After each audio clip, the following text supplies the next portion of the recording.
എല്ലാവർക്കും നമസ്കാരം. നാളെ ജൂലൈ മാസം പിറക്കുകയാണ്.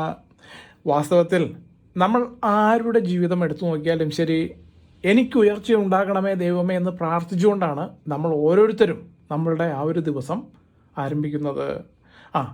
ഈ പറഞ്ഞത് എല്ലാവരും എല്ലാ ദിവസവും ചെയ്യുന്നതാണെങ്കിൽ പോലും ഇന്നത്തെ ഈ വീഡിയോയിൽ പറയാൻ പോകുന്ന അപൂർവം ചില നക്ഷത്രക്കാർക്ക് അവരുടെ പ്രാർത്ഥന ദൈവം കൈക്കൊണ്ടു, അല്ലെങ്കിൽ കൈക്കൊള്ളാൻ പോകുന്നു എന്ന് തന്നെ പറയേണ്ടി വരും.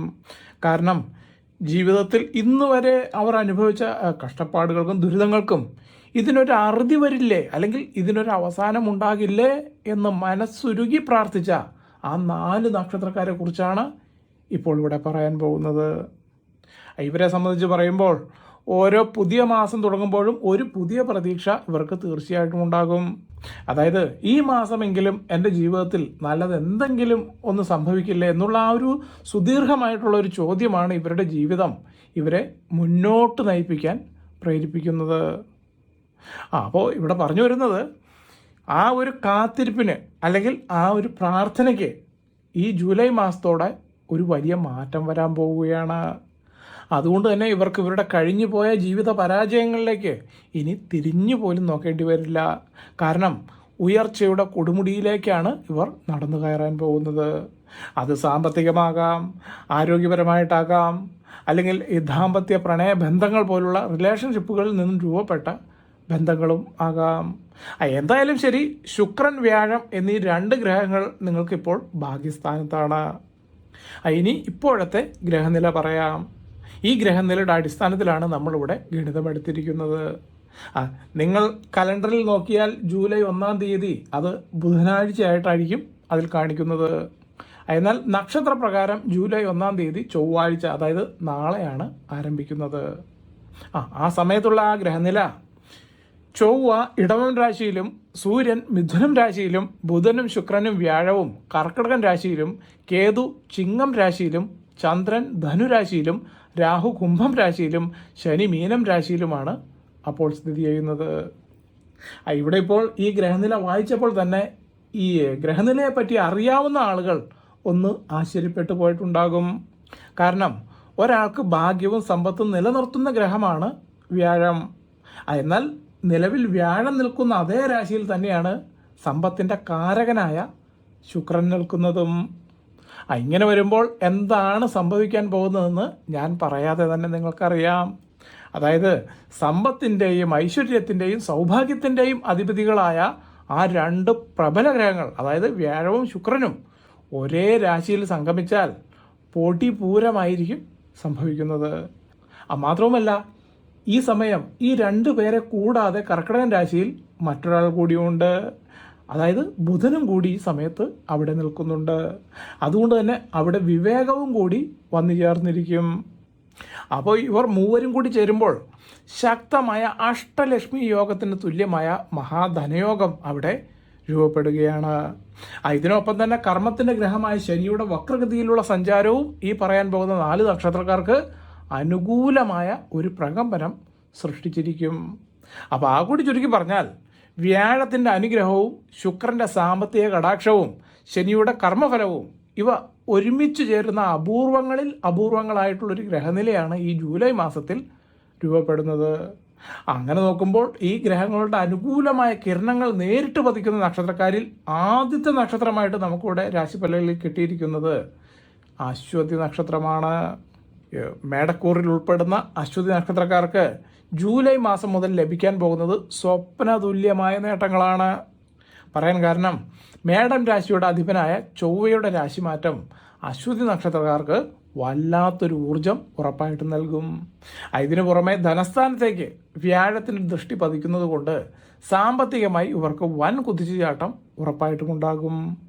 ഇന്ന് വരെ നിങ്ങൾ അനുഭവിച്ച സാമ്പത്തിക ബുദ്ധിമുട്ടുകൾ, കടബാധ്യതകൾ എന്നിവയിൽ നിന്നും പൂർണ്ണമായ ഒരു മോചനം ഈ മാസം മുതൽ നിങ്ങൾക്ക് കണ്ടു തുടങ്ങും.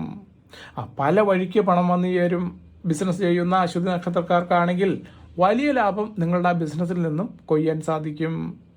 മാത്രവുമല്ല, പുതിയ സംരംഭങ്ങൾ തുടങ്ങാൻ ആഗ്രഹിക്കുന്നവർക്ക് ഏറ്റവും നല്ല അനുകൂല സമയം ഏതാണെന്ന് ചോദിച്ചാൽ ഈ ജൂലൈ മാസമാണ്.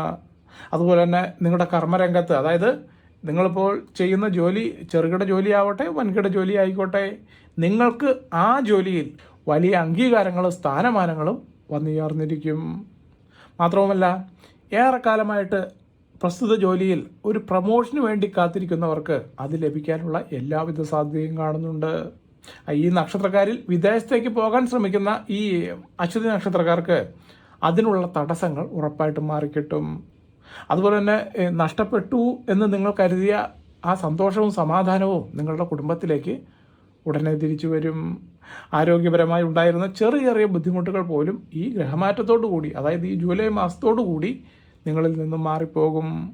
ചുരുക്കി പറഞ്ഞാൽ അശ്വതി നക്ഷത്രക്കാർക്ക് ഇനി ഒരു രാജയോഗത്തിൻ്റെ സമയമാണ് സംജാതമായിരിക്കുന്നത്. ഇനി അടുത്തതായിട്ട് ഈ ഭാഗ്യശാലികളുടെ കൂട്ടത്തിൽ രണ്ടാമതായിട്ട് നമുക്ക് കിട്ടിയിരിക്കുന്നത് മകീര നക്ഷത്രം. മകീര നക്ഷത്രം എന്ന് പറയുമ്പോൾ ഇടവക്കൂറിലും മിഥുനക്കൂറിലുമായിട്ടാണ് വരുന്നത്.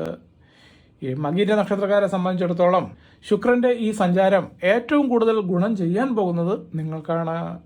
ശുക്രൻ അനുകൂല സ്ഥാനത്തേക്ക് വരുന്നത് കൊണ്ട് ജീവിതത്തിൽ എല്ലാവിധ ഭൗതിക സുഖങ്ങളും നിങ്ങളെ തേടിയെത്തും. ഏറെ നാളായി സ്വന്തമായൊരു വീട് അല്ലെങ്കിൽ സ്വന്തമായിട്ടൊരു വാഹനം ഇതെല്ലാം ആഗ്രഹിക്കുന്ന മകീര നക്ഷത്രക്കാർക്ക് ആ ആഗ്രഹം സാധിക്കാൻ ഏറ്റവും ഉത്തമമായിട്ടുള്ള ഒരു സമയമാണ് ഇപ്പോൾ സംജാതമായിരിക്കുന്നത്. പ്രത്യേകിച്ചും ഈ പാതി വഴിയിൽ നിന്നുപോയ നിങ്ങളുടെ ഗൃഹനിർമ്മാണം ഓൾറെഡി ഉണ്ടെങ്കിൽ അതിനുള്ള തടസ്സങ്ങൾ മാറി അത് പൂർത്തീകരിക്കാൻ നിങ്ങൾക്ക് സാധിക്കും. സാമ്പത്തിക ഭദ്രത ഉറപ്പായിട്ടും കൈവരും. ഇതിൽ ജോലി ഇല്ലാത്തവർക്ക് നല്ലൊരു തൊഴിൽ ലഭിക്കാനുള്ള യോഗം ഈ ഗ്രഹനില വ്യക്തമായിട്ട് പറഞ്ഞു തരുന്നുണ്ട്. മാത്രവുമല്ല, നിങ്ങളുടെ കുടുംബജീവിതത്തിൽ നിലനിന്നിരുന്ന അഭിപ്രായ വ്യത്യാസങ്ങളെല്ലാം മാറി ഭാര്യ ഭർത്താക്കന്മാർക്കിടയിൽ ഉറപ്പായിട്ടും സ്നേഹം വർദ്ധിച്ചിരിക്കും. വിവാഹപ്രായമെത്തിയ മകീര നക്ഷത്രക്കാർക്ക് വളരെ നല്ല ആലോചനകൾ ഉറപ്പായിട്ടും വന്നു ചേരും. മാത്രവുമല്ല, അതിനെ തുടർന്ന് നിങ്ങളുടെ വിവാഹം അതും വളരെ പെട്ടെന്ന് നടക്കാനുള്ള ചില തീരുമാനങ്ങളിലേക്ക് നിങ്ങൾ എത്തിച്ചേരുകയും ചെയ്യും.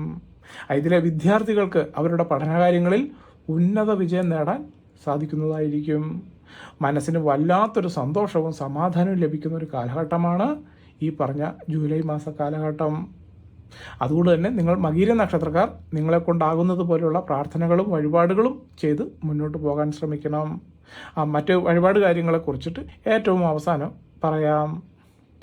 അതിന് ഈ മഹാഭാഗ്യം ലഭിക്കാൻ പോകുന്ന മൂന്നാമത്തെ നക്ഷത്രം ഉത്ര നക്ഷത്രം. ചിങ്ങക്കൂറിലും കന്നിക്കൂറിലുമായിട്ടാണ് ഈ ഉത്ര നക്ഷത്രം വരുന്നത്. ഉത്ര നക്ഷത്രക്കാർക്ക് ആദിത്യൻ്റെയും വ്യാഴത്തിൻ്റെയും പൂർണ്ണമായ അനുഗ്രഹം ലഭിക്കുന്ന ഒരു സമയമാണ്. സൂര്യൻ വളരെ ബലവാനായി നിൽക്കുന്നത് കൊണ്ട് ഗവൺമെൻറ് ജോലിക്ക് വേണ്ടി ശ്രമിക്കുന്ന നിങ്ങൾ ഉത്ര നക്ഷത്രക്കാർക്ക് അനുകൂലമായ വാർത്തകൾ കേൾക്കാൻ സാധിക്കും. സമൂഹത്തിൽ നിങ്ങളുടെ വിലയും നിലയും വർദ്ധിക്കുന്ന ഒരു സമയമാണ് ഇപ്പോൾ സംജാതമായിരിക്കുന്നത്. അപ്രതീക്ഷിതമായ ചില ഭാഗ്യങ്ങൾ ഉറപ്പായിട്ടും ഈ കാലയളവിൽ നിങ്ങളെ തേടി വരും. കോടതി കാര്യങ്ങളിലോ അല്ലെങ്കിൽ മറ്റ് തർക്കങ്ങളിലോ ഉൾപ്പെട്ടിട്ടുള്ള നിങ്ങൾ ഉത്തര നക്ഷത്രക്കാർക്ക് അതിൽ വൻ വിജയം ഉറപ്പായിട്ടും പ്രതീക്ഷിക്കാം. ശത്രുക്കൾ നിങ്ങളുടെ മുൻപിൽ പരാജയപ്പെടുന്ന കാഴ്ച നിങ്ങൾക്ക് ഉറപ്പായിട്ടും കാണാൻ സാധിക്കും. വരുമാനത്തിൽ വലിയ വർധനവുണ്ടാകും. പഴയ നിക്ഷേപങ്ങളിൽ നിന്നോ അല്ലെങ്കിൽ പൂർവിക സ്വത്തിൽ നിന്നോ നിങ്ങൾക്ക് സാമ്പത്തിക ലാഭം ഉണ്ടാക്കിയെടുക്കാൻ സാധിക്കും. ജോലിസ്ഥലത്ത് മേലധികാരികളുടെ പ്രീതി സമ്പാദിക്കാൻ ഏറ്റവും അനുകൂലമായ സമയമാണ് ഈ പറഞ്ഞ ജൂലൈ മാസം. നിങ്ങളുടെ നേതൃത്വ പാടവം അത് ഉറപ്പായിട്ടും നിങ്ങളുടെ കർമ്മ മേഖലയിൽ അംഗീകരിക്കപ്പെടും. അപ്പോൾ ചുരുക്കത്തിൽ സർവകാര്യ വിജയം നേടാൻ പോകുന്ന ഒരു സമയമാണ് ആഗതമായിരിക്കുന്നത്. അതിന് ഈ 4 നക്ഷത്രക്കാരുടെ പട്ടികയിൽ ഏറ്റവും അവസാനമായി, അതായത് 4ാമതായി വരുന്ന നക്ഷത്രം തിരുവോണം നക്ഷത്രം. മകരക്കൂറിൽ വരുന്ന തിരുവോണം നക്ഷത്രക്കാർ കഴിഞ്ഞ കുറച്ച് നാളുകളായിട്ട് ഒരുപാട് മാനസിക ബുദ്ധിമുട്ടുകളിലൂടെയും അതുപോലെ തന്നെ സാമ്പത്തിക പ്രതിസന്ധികളിലൂടെയൊക്കെയാണ് കടന്നു പോയിക്കൊണ്ടിരിക്കുന്നത്. എന്നാൽ ജൂലൈ 1 മുതൽ നിങ്ങളുടെ കഷ്ടപ്പാടുകൾക്ക് തിരശ്ശീല വീഴുകയാണ്. പറയാൻ കാരണം മകരം രാശിയുടെ അധിപനായിട്ടുള്ള ശനിയുടെ സ്ഥാനം നിങ്ങൾക്ക് പൂർണ്ണമായും അനുകൂലമായിട്ട് വന്നു ചേരും. ശനി ഭഗവാന്റെ അനുഗ്രഹം നിങ്ങൾക്ക് ഒരു സംരക്ഷണ കവചമായി മാറും എന്ന കാര്യത്തിൽ യാതൊരു തർക്കവുമില്ല. അതിനെ തുടർന്ന് നിങ്ങൾ തൊടുന്നതെല്ലാം പൊന്നാകുന്ന ഒരു സമയമാണ് നിങ്ങൾക്ക് സംജാതമാകുന്നത്. മാത്രവുമല്ല, ഏറെ നാളുകളായി മുടങ്ങിക്കിടന്ന പല കാര്യങ്ങളും അത് പെട്ടെന്ന് നടപ്പിലാക്കാൻ നിങ്ങൾക്ക് സാധിക്കും. പുതിയ വരുമാന സ്രോതസ്സുകൾ ഉറപ്പായിട്ടും നിങ്ങൾക്ക് തുറന്നു കിട്ടും. അതുപോലെ തന്നെ കായിക രംഗത്ത് പ്രവർത്തിക്കുന്ന ഈ തിരുവോണ നക്ഷത്രക്കാർക്ക് വലിയ പ്രശസ്തിയും അംഗീകാരവും ഉറപ്പായിട്ടും ലഭിക്കും. സുഹൃത്തുക്കളിൽ നിന്നും ബന്ധുക്കളിൽ നിന്നും അപ്രതീക്ഷിതമായ സഹായങ്ങൾ നിങ്ങൾക്ക് വന്നു ചേരും. നിങ്ങളുടെ ആരോഗ്യസ്ഥിതി വളരെയധികം മെച്ചപ്പെടുന്നൊരു സമയമാണ് ഈ പറഞ്ഞ ജൂലൈ മാസം. അതുമാത്രവുമല്ല, ഒരുപാട് കാലമായി നിങ്ങൾ മനസ്സിൽ കൊണ്ടു നടന്ന നിങ്ങളുടെ ആ വലിയ ആഗ്രഹം, അതായത് എത്ര നിങ്ങൾ ശ്രമിച്ചിട്ടും നടക്കാത്ത ആ ഒരു ആഗ്രഹം ഈ കാലയളവിൽ, അതായത് ഈ ജൂലൈ മാസം തീരുന്നതിന് മുൻപ് അത് നടന്നു കിട്ടിയിരിക്കും. പ്രത്യേകിച്ചും നിങ്ങൾ ഈ തിരുവോണ നക്ഷത്രക്കാർക്ക് ഭാഗ്യദേവതയുടെ പൂർണ്ണ കടാക്ഷം ലഭിക്കുന്ന ആ ഒരു സമയം കൂടിയാണ് ഈ പറഞ്ഞ ജൂലൈ മാസം. അതിന് നിങ്ങൾ 4 നക്ഷത്രക്കാർക്കും വേണ്ടിയുള്ള പരിഹാര മാർഗങ്ങളിലേക്കൊന്ന് നോക്കിയാൽ നിങ്ങൾക്ക് ഈ ജൂലൈ മാസം മുതൽ നിങ്ങളുടെ ജീവിതത്തിൻ്റെ ആ യഥാർത്ഥ മധുരം എന്താണെന്ന് നിങ്ങൾ മനസ്സിലാക്കാൻ പോവുകയാണ്. ഇതിവിടെ ഇത്ര ഉറപ്പിച്ച് പറയാൻ കാരണം, ജൂലൈ 1-ാം തീയതി മുതലുള്ള ആ ഗ്രഹനിലകൾ നിങ്ങൾക്ക് പൂർണ്ണമായും അനുകൂലമാണ്. എന്നാൽ ഒരു കാര്യം നമ്മൾ വിട്ടുപോകരുത്. ഭാഗ്യം നമ്മളെ തേടി വരുമ്പോൾ നമ്മൾ അഹങ്കരിക്കാൻ പാടില്ല. ഈശ്വരൻ തരുന്ന ഈ സൗഭാഗ്യങ്ങളെ വളരെ വിനയത്തോടു കൂടി വേണം സ്വീകരിക്കാൻ. അതുപോലെ തന്നെ ഈ ഗ്രഹങ്ങൾ അനുകൂലമാണെങ്കിലും നമ്മുടെ പ്രയത്നവും വളരെ പ്രധാനമാണ്. വെറുതെ വീട്ടിലിരുന്നാൽ ഭാഗ്യം ആരുടെയും വാതിൽ ചെന്ന് മുട്ടാറില്ല. നിങ്ങളുടെ കർമ്മരംഗത്ത് നിങ്ങൾ 100% ആത്മാർത്ഥതയോടുകൂടി പരിശ്രമിക്കുക. അപ്പോൾ തീർച്ചയായിട്ടും നിങ്ങളെ ഈ ഭാഗ്യവും തുണയ്ക്കാതിരിക്കില്ല. അതിനോടൊപ്പം ഈശ്വര പ്രാർത്ഥനയും ഉറപ്പായിട്ടും ചെയ്യണം. അതുപോലെ തന്നെ ഈ 4 നക്ഷത്രക്കാർ നിങ്ങൾ രാവിലെ ചെയ്യേണ്ട പ്രാർത്ഥനയും, ക്ഷേത്രത്തിൽ പോകുന്നവരാണെങ്കിൽ പോകുമ്പോൾ ചെയ്യേണ്ട വഴിപാടിനെക്കുറിച്ചും ഒന്ന് പറയാം. അതിൽ ഒന്നാമത്തേത്, നിങ്ങളുടെ ഇഷ്ടദേവതയെ എല്ലാ ദിവസവും പുലർച്ചെ ഒരു 5 മിനിറ്റ് നേരമെങ്കിലും നിങ്ങൾ പ്രാർത്ഥിക്കുക. മാത്രമല്ല, ഈ പ്രാർത്ഥന നിങ്ങൾ വീട്ടിൽ നടത്തുമ്പോൾ അത് നിലവിളക്ക് തെളിച്ചു വെച്ചുകൊണ്ടാണ് നിങ്ങൾ ചെയ്യുന്നതെങ്കിൽ അതിന് ഫലം കൂടുതലായിരിക്കും.